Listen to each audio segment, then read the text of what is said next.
Well, I'm excited about what you guys are doing. I'm honored to be here, and I'm encouraged by just seeing just such productivity for what is going on in Spokane with our youth, and it's personally close to my heart.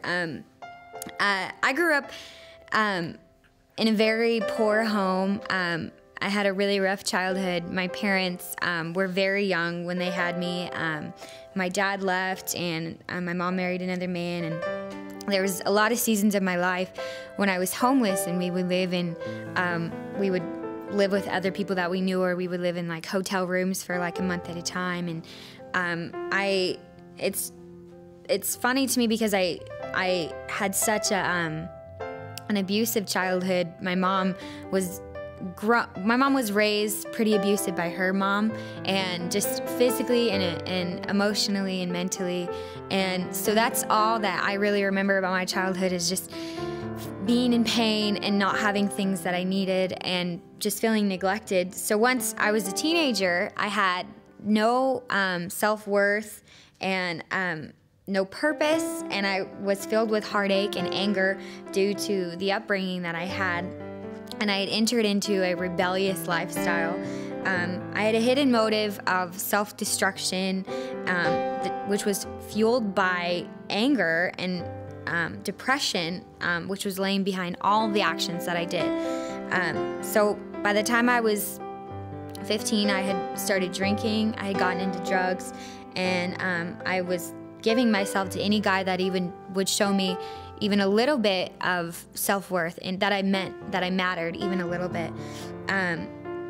Even an incident that I got myself into led me to the program at the Y, and I was 16. And by this time, just being so angry at the world, I was always expected to receive just anger and condemnation and criticism for the way that I was living my life. That's all I had received from people in the church and my family and teachers.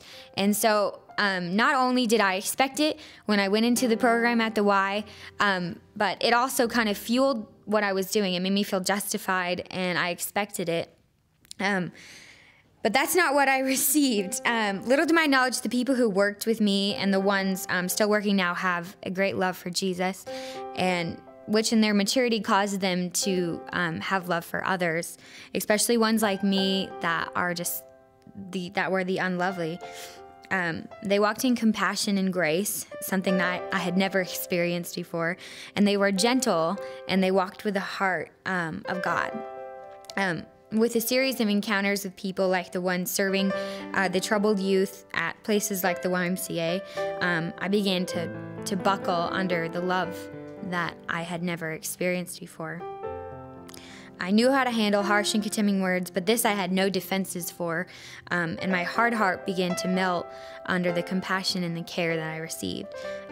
Eventually, my pathway towards destruction was suddenly disrupted, and I learned that I had a purpose and a destiny for my life.